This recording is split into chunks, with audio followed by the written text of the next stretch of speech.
So, Paige, I know you got to get out of here soon.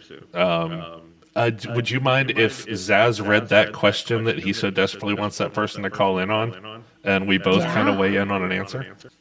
sure. It was definitely, this is the more unique one that we've seen. We're 6 episodes in, and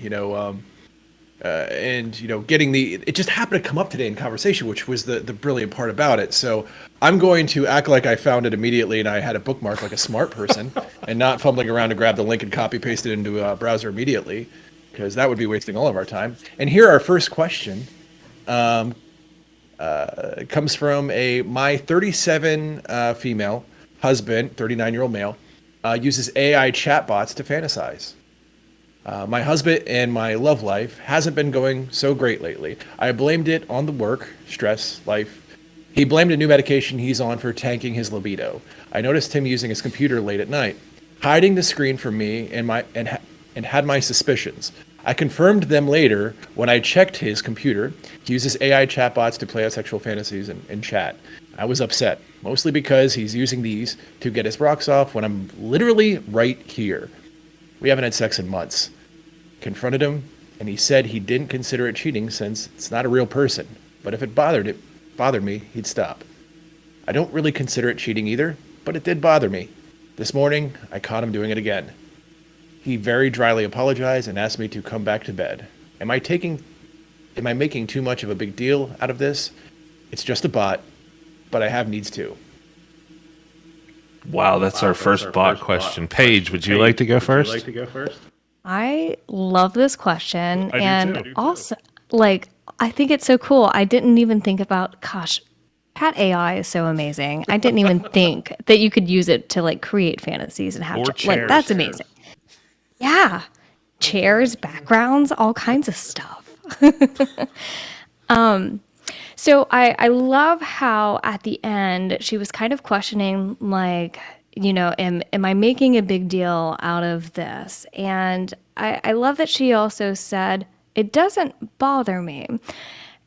Or it does bother me, but like I don't think it's cheating. Right. And I think back to this video that I saw on the internet that has a great description about like, there was this woman who had a nail in her head, and the partner was trying to say like, "Hey, I know what to do. Like, it's the nail. Like, get it out of your head."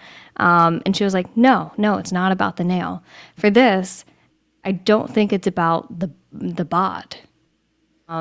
For her, she doesn't see that that's cheating. It's the need that's not getting met that makes it the issue. Like that, coming from a therapist standpoint, they're both kind of like looming around the elephant in the room of the need not being satisfied, where she feels like she's not able to provide that sexual pleasure to him and with him, because like I think she said she hasn't had sex in however many months. 3 months or something? Yeah. Yeah, yeah. So I think it would be really important for them to have a conversation about that, and get a little bit more clear on what fidelity means to the two of them. I find that a lot of couples, even ones in non-monogamy, haven't really had that conversation about what is cheating to you. What does that look like? What are our boundaries around it? So I think getting clear on that would be like a great conversation to have, as well as talking about, okay, honey, what are you getting out of the chat AI stuff? What kind of fantasies are you doing? Are these any fantasies that I can participate in? Can I make these happen for you or with you? And seeing how to be included as part of that, or if that's not something he wants, which is totally okay, if that's what they decide in the bounds of their relationship, how can they be able to get that need that's missing for her fulfilled? You're amazing. We're giving you at least one more plug before you get out of here. Star. I loved everything you said. It made me think of some things. My first thought was I believe him when he says that a medication has triggered a lowering of his libido. I have no reason not to. And I think she's wondering, like, if he has enough libido to talk to a text screen, why doesn't he have it for her? And one thing I would start with her is to point out he's probably getting something very specific from the chat, some kink, some fantasy, something he likes reading or a way he likes reading. It's not about, with another human. That's a very different sex act than what you do with yourself. And what he puts into his head when he's doing this act is not the same as pleasing a woman or your wife or somebody you love. And I would just try to de-escalate it there. Your advice was spot on with the maybe see if you can include her if that's something you can both do or both comfortable with. And also on the cheating front, I remind people that you could cheat at Monopoly and you never have to take your clothes off. Cheating is not about the sex, it is about the fidelity of, I promise you I'd be this person and I will live this sort of life for you or with you. When somebody breaks down on that, that's where the cheating of your promises, you didn't follow through on a promise, becomes the friction.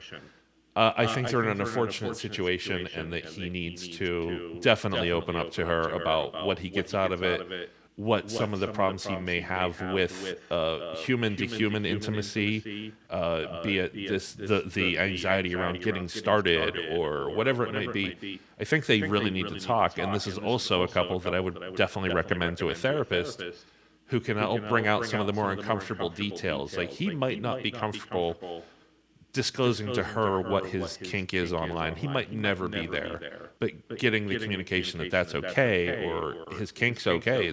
It's what he's putting into his head, and that's okay to allow him to do that if that's within the bounds of the relationship. Great advice. Yeah. That was a fascinating question. That's our first AI. That's the first time I've seen one, actually. So that's a heck of a find. Yeah, that was it's unfortunate, but I mean, I love Paige's take on it. Like, that's just a very unique way to approach that. And yeah, that's the fact that we're just seeing these now. We're probably seeing a lot more as the technology gets better, question mark. I don't know how you